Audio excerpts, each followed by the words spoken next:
रास्ते में दमयंती जा रही है अपने पति के साथ, कितनी खुशी है, कितनी खुश होकर के जा रही है। ध्यान देंगे,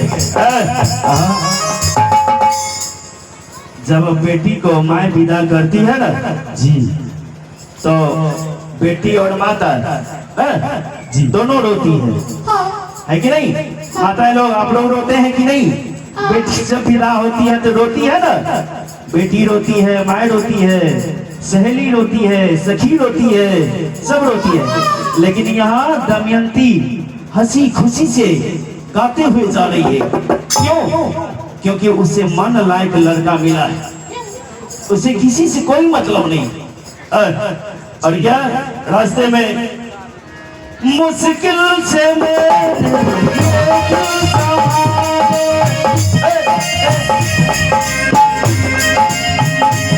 और मुश्किल से ये दिल संभाल, चलो ओ गाड़ी वाले, मन में हुई है ऐसी लगन, ऐसी लगन, हाँ ऐसी लगन, अरे करके मैं चल गए, मैं तो अपनी सास की बात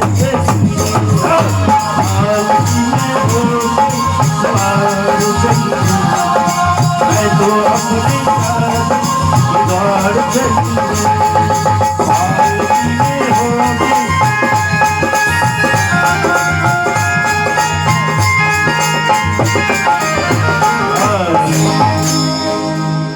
अब देखिए, मैं यहाँ पे कहानी को मोड़ दिया है, ध्यान देंगे माताएं लोग, और आप लोग भी ध्यान देंगे। यहाँ से अब दुख ही दुख होता है, अब यहाँ से दुख शुरू हो जाता है दोनों प्राणी की जीवन में जी। इससे पहले जो मैंने कहा था हंसी खुशी, वो खुशी की जिंदगी था। अब यहाँ से जो है राजा नल और दमयंती दोनों के जीवन में खुशी सब कुछ जा रहा है। राजा नल और उसकी पत्नी दमयंती जब राजमहल में पहुंचती है ना, खुशी खुशी आनंद से रह रही है। जब ज्यादा खुश होता है आदमी तो अगल बगल वाला पड़ोस जलता है ना, एकदम जलन होता है? ऐसा हुआ है और होता है। अगर मैं आगे बढ़ रहा हूँ तो मुझे कोई पीछे से गिराने वाला तैयार है। आप आगे बढ़ रहे हो, आपको खुशी देखी नहीं जाती है, लोग चाहेगा कि इसको मैं गिरा दूं। राजा नल और दमयंती दोनों खुशी से जीवन व्यतीत कर रहा है। ध्यान देंगे, यह खुशी को देख करके आस पास के लोग तो जलते ही, और एक जल रहा है कौन? ध्यान दीजिए और नाम याद रखिए। जिस काल में हम लोग अभी वर्तमान में रहा है, क्या नाम है? कौन युग है? कलयुग है। ये कलयुग, कलयुग की राजा नल और दमयंती की खुशी देखा नहीं गया। कलयुग सोच लिया कि अब मैं इसे परेशान करूंगा, क्योंकि दमयंती इतनी सुंदर थी ना, इतनी सुंदर थी कि कलयुग भी उससे शादी करने के लिए तैयार था। लेकिन समय किसी का नहीं होता है। कलयुग अब यह सोच लिया कि मैं इसके दोनों के जीवन काल में जो है ना, इतना ना बुरा वक्त लोग दूंगा, इतना ना इसका समय खराब कर दूंगा, यह दर्द दर्द की ठोकरें खा के मर जाए। देखिए, धीरे धीरे कलयुग अपना विचार विमर्श कर करके कलयुग जो है राजा नल के घर में प्रवेश कर जाते हैं। राजा नल को पता नहीं होता। थोड़ा बेस कम कीजिए भैया। हेलो, बेस कम कर दीजिए। चलिए, एक याद आ गया है जी, मेरा भी। क्या याद आ गया? तो मैं अभी जस्ट 2 मिनट पहले जी कुछ बात मैंने बोला था जो कि दिमाग से उतर गया है, लेकिन अभी याद आया अपने पिताजी के बारे में।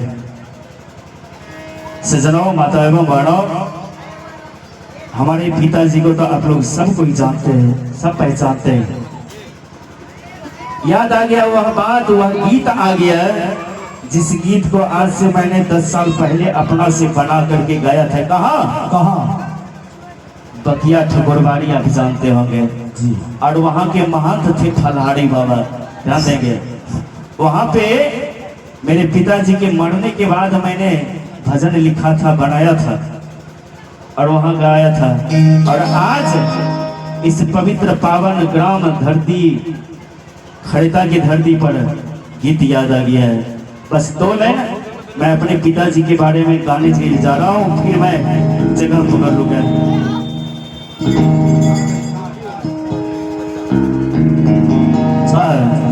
मैं अपने पिताजी के ऊपर गीत बनाया था, ध्यान देंगे। ये समय बाबूजी किसी को नहीं छोड़ा है जी। क्या है?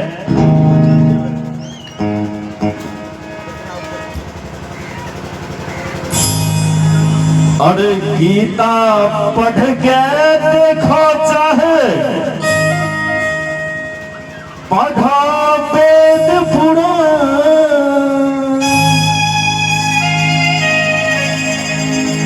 और गीता पढ़ के देखो, चाहे पढ़ो वेद पुराण। अहो केकरो हत्या कोई करे छे, अहो केकरो हत्या कोई करे छे, आ नहीं छे केकरो कल्याण। बोल भैया राम राम हो चूल्हो महंत के सूरतिया दिलवा में राखी। राम राम हो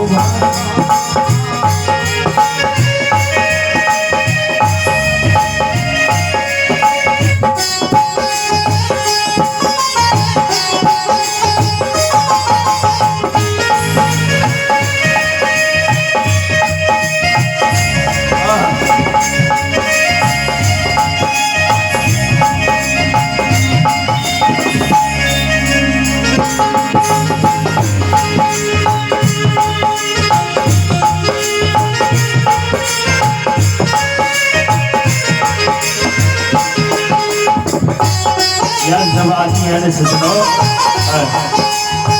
बहुत दर्द होता है, क्योंकि जब कोई अपना बिछड़ जाता है ना, बड़ा दर्द आता है। गीता पढ़ के देखो, चाहे पढ़ो वेद पुराण,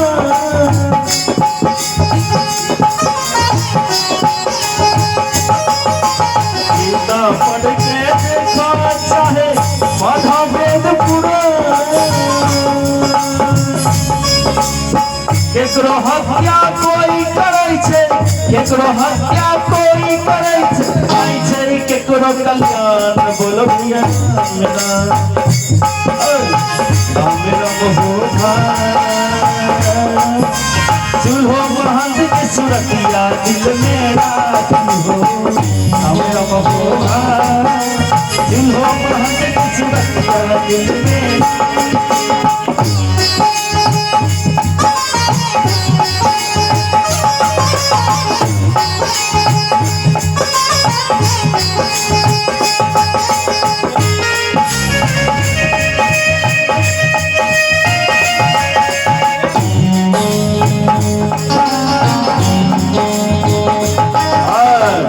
इतना ही नहीं, लाइन पर गौर कीजिएगा। सादा धोती कुर्ता पहने, मुंह में गुलाबी पान,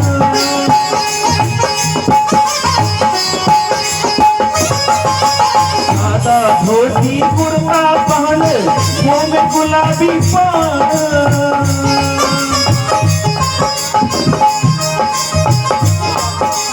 चूल्हो महंत के गोर सुरतिया, और चूल्हो महंत के गोर सुरतिया, हरदम आवे ध्यान। बोलो भैया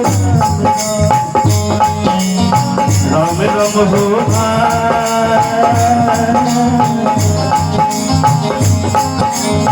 राम राम हो चूल्हो महंत के सुरतिया दिलवा में राखी हो राम राम हो चूल्हो महंत के सुरतिया दिलवा में राखी हो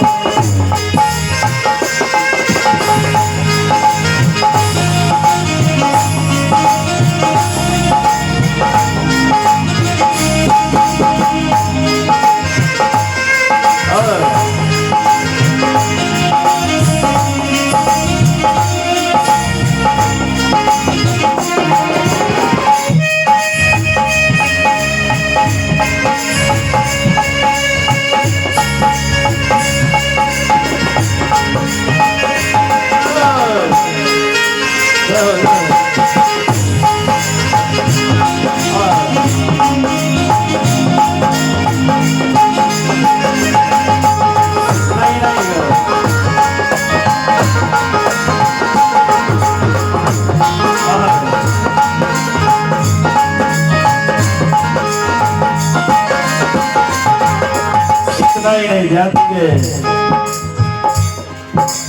गुरु फलारी बाबा के शिष्य में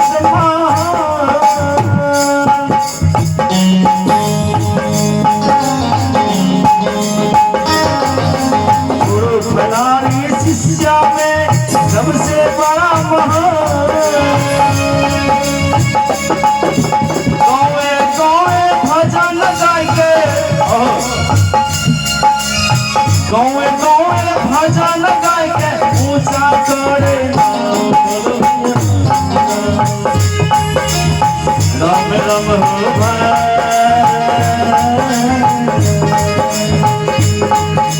चूल्हो महंत के सुरतिया दिलवा में राखी हो राम राम हो चूल्हो महंत के सुरतिया दिलवा में राखी हो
खगड़िया जिला हो या खगड़िया जिला से पार हो कोई ऐसा जिला कोई ऐसा गांव नहीं छूटा होगा जो कि हमारे पिताजी को लोग नहीं जानते। बहुत याद आती है लेकिन सजनाओ समय के आगे कोई मनुष्य अगर चाह ले तो मैं समय से आगे निकल जाऊंगा ऐसा कदापि नहीं होगा। आ गया है ये लास्ट पंक्ति है।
पिंटू भजन गावे सबके पर प्रणाम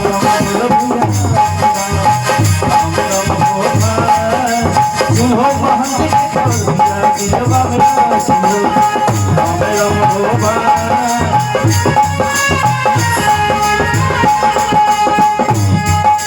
थाना मनसी जिला खबरिया हाथ छे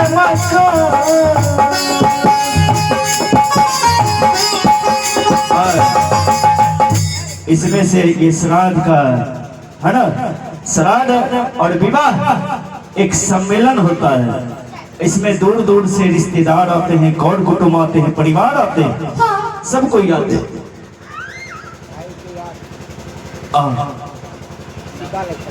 अच्छा, ये हमारे शिवालय बाबू की तरफ से भगवान के दरबार में अगर कहा जाए तो भाई की याद में उन्होंने 101 रुपये का आशीर्वाद दिया है। इनके चरणों में अपनी पार्टी की ओर से और मैं बार बार नमन करता हूँ कि भगवान सुख और शांति का दान दे। बहुत बहुत धन्यवाद, बहुत बहुत धन्यवाद। कहने जा रहा था, यहाँ पे बैठे हुए तमाम सब कोई जानते हैं मेरे पिताजी के बारे में, लेकिन कुछ आदमी नहीं जानते हैं। कौन नहीं जानते हैं? जो बाहर के हैं। उनके लिए यह लाइन है। जो बाहर से नहीं आए हुए हैं और नहीं जानते हैं, उनके लिए ये लाइन है 2 पद। क्या? और थाना मनसी जिला खगड़िया था छे माता मनसी जिला मनसी जिला खगड़िया था छे माता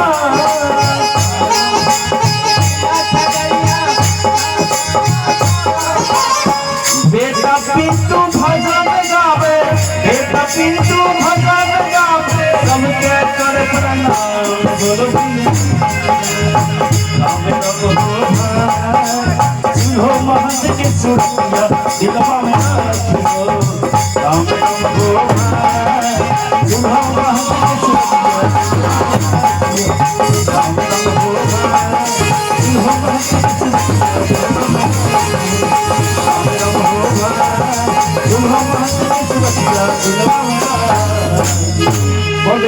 प्रेम से एक बार जयकार तो बोलो बोलो बजरंग वाले की जय हो। नहीं हले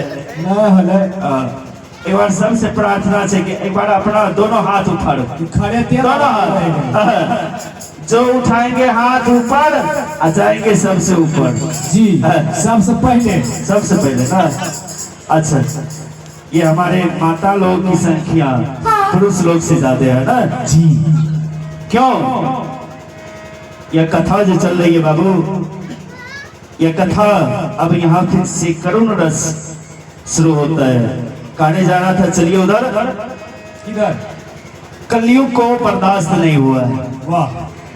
दोनों पति पत्नी की खुशी को देख करके कलयुग सोचता है कि जब तक मैं इसके जीवन में विघ्न नहीं डाल दूंगा, दुख नहीं पहुंचाऊंगा जी, दर दर की ठोकरें नहीं खिलाऊंगा, तो मेरा नाम कलयुग नहीं। उसके घर में ध्यान देंगे, प्रदेश है कलयुग। और जानते हैं, मैंने पहले कहा था कि राजा नल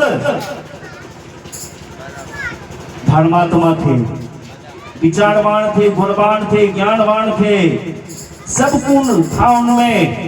और जानते हैं, जब वह इतना नियम पालन करते थे, अगर लघु शंका करने के लिए जाते थे, पेशाब करने के लिए जाते थे, पैखाना करने के लिए जाते थे, आने के बाद चापाकल पे पैर हाथ धो करके, मुंह धो करके तब बिस्तर पर जाते थे। क्या बात है, इतना बड़ा नियम था, ध्यान देंगे। और कलयुग क्या करता है? सुखी को दुख में डालना, और सुखी को दुख में डालना, और है मेरा काम यही, अगर ना दुख में डालूं तो अगर न दुख में डालूं तो अरे कलयुग मेरा नाम नहीं, अगर न दुख में डालूं तो अगर न दुख में डालूं तो कलयुग मेरा नाम नहीं।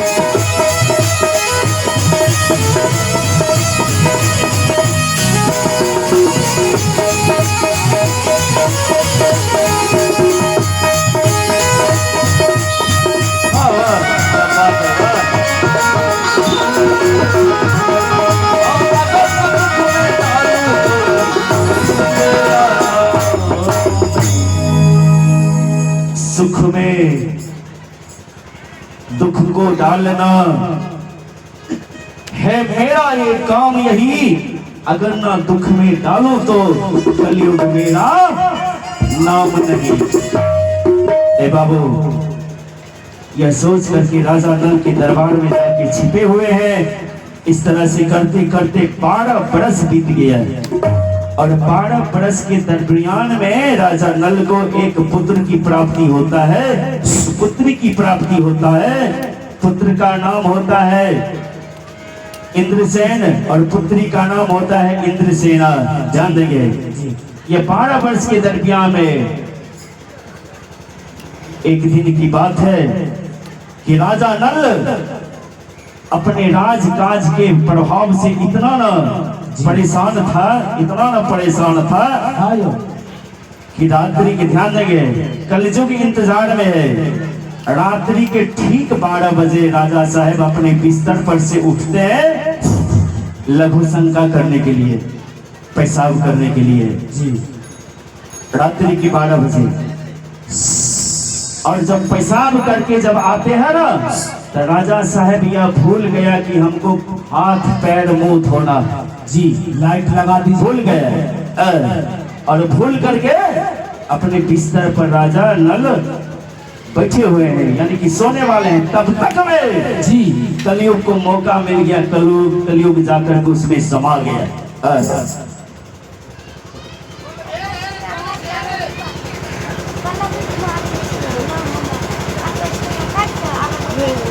अच्छा, ये पल्लवी कुमारी की तरफ से कि भगवान के दरबार में 21 रुपये का आशीर्वाद दिया है। भगवान सुख और शांति का दान दे। बहुत बहुत धन्यवाद, बहुत बहुत धन्यवाद। क्या बात है? तो कहने जा रहा था जी, कलयुग को मौका मिल गया, कलयुग जाकर के उसमें समा गया। और कल को उसके छोटा भाई का नाम था पुष्कर। ध्यान दें, किसका? राजा नल की, राजा नल के भाई का नाम था पुष्कर। पुष्कर का बुद्धि जो है भ्रष्ट कर दिया कलयुग। और जब सुबह हुआ ना, सुबह होने के बाद राजा नल का भाई आता है पुष्कर, ओ भैया, अयो भैया। आवाज सुनने के बाद राजा नल अपने कमरा से बाहर जब आता है तो सोचता है कि लगता है कहीं हमारा भाई पागल तो नहीं हो गया है। देखिए, जिस भाई को दुलार प्यार से बैठा करके पाला पोसा था, आज वही भाई अपने भाई की दुष्टता को आगे बढ़ाने के लिए जा रहा है। उसका आता है, ओ भैया बाहर निकलो। राजा नल कहता है, क्या बात है, बोलो। आज मैं आपसे जुआ खेलूंगा। कहा, तुम्हारा दिमाग खराब हो गया है क्या? कहा, जुआ खेलेगा? कहा, हाँ, आज मैं तुम्हारे साथ जुआ खेलूंगा। कौन कहता है? पुष्कर राजा नल से। राजा नल सोचता है, छोटा भाई है ना, प्रेम से चलो जो कहता है मान लो। राजा नल को क्या पता कि कलयुग का खेल शुरू हो गया। बोल प्रशांत गंध भगवान। राजा नल को यह पता नहीं है कि कलयुग हमारे अंदर, हमारे घर में, हमारे भाई के मन बुद्धि को भ्रष्ट कर दिया। उसे पता नहीं। ठीक है, तुम्हारा इच्छा है जुआ खेलने का, पासा खेलने का, तो मैं तैयार हूं। ए बाबू, राजा नल और राजा नल के भाई पुष्कर दोनों बैठ गए जुआ खेलने के लिए। खेलते खेलते खेलते पुष्कर राजा नल का सारा चीज जीत लेता है। हवेली, घर, बंगला, कोठी सब कुछ जीत लेता है। यहाँ तक कि राजा नल के शरीर में जो राजशाही पोशाक था ना, राजा साहब दांव पर लगा दिया, पुष्कर उसको भी जीत लिया। अब राजा नल बिल्कुल खाली हो गया। देखा जाए अब समय का चक्र जो है राजा नल के साथ कैसा खेला खेलता। राजा नल से कहता है पुष्कर, ए भैया, अरे ओ भैया, आप अब यहाँ का मालिक आप नहीं है, यहाँ का मालिक मैं हूं। मैं आज से इस हवेली का राजा मैं हूं, आप कुछ नहीं है। राजा नल कुछ जवाब नहीं देता। अंत में एक उपाय है। पुष्कर कहता है का भैया, अगर आप जीतने के लिए चाहते हो ना तो एक उपाय है। क्या? आपकी पत्नी जो है ना दमयंती, उसको दांव पर लगा दीजिए ना। खबरदार पुष्कर, का जुबान खींच लूंगा। तुमने मेरा महल जीत लिया, राज जीत लिया, काज जीत लिया, सब कुछ जीत लिया, लेकिन अगर मेरे पत्नी के बारे में एक भी शब्द बोला ना, तुम्हारी जुबान खोज लूंगा। मुझे कुछ नहीं चाहिए, ना राज चाहिए, ना पोशाक चाहिए, कुछ नहीं चाहिए। तुम्हें ले आना। कहा आज से राजा मैं हूं, मैं इस राज का राजा मैं हूं। आपके पास रहने के लिए मकान नहीं है, खाने के लिए अन्न नहीं है, पहनने के लिए वस्त्र नहीं है, रहने के लिए स्थान नहीं है, आप कहाँ रहोगे? इससे अच्छा है आप इस हवेली से निकल जाइए। बोल दे फिर से आनंद कंद भगवान की। आप इस हवेली से निकल जाइए, क्योंकि आपके पास कुछ नहीं। देखा जाए पुष्कर अपने भाई को अपनी हवेली से निकाल रहा है, और उसके साथ में जो पत्नी है ना, पत्नी दमयंती, और उसके दो बच्चे जो हैं इंद्रसेन और इंद्रसेना, अब सोचती है कि पतिदेव, अरे ओ पतिदेव, मैं सह लूंगी, मैं भूखा रह जाऊंगी, मैं बिना कपड़ा के रह जाऊंगी, लेकिन ये हमारा बच्चा कहाँ जाएगा पतिदेव? इसके बारे में सोचिए पतिदेव। राजा नल कहता है कि दमयंती, चिंता मत करो दमयंती, जो भगवान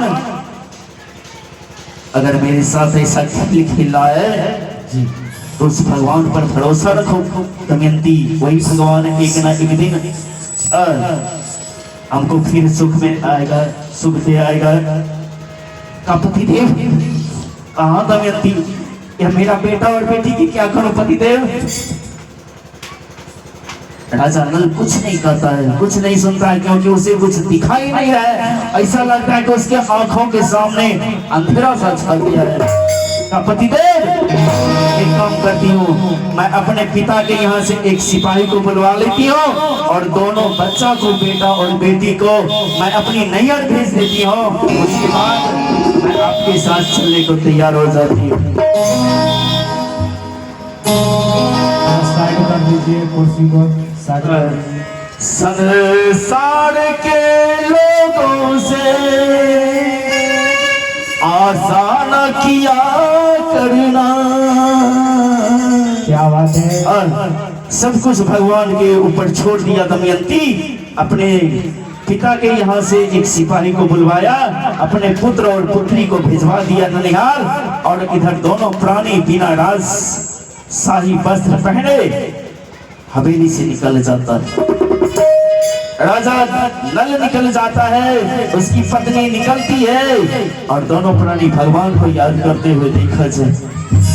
संसार के लोग दुआओं से आसान किया करना, जब कोई नहीं हो अपना सिया राम कहा करना, जब कोई नहीं अपना सिया राम कहा करना, जब कोई नहीं हो अपना सिया राम कहा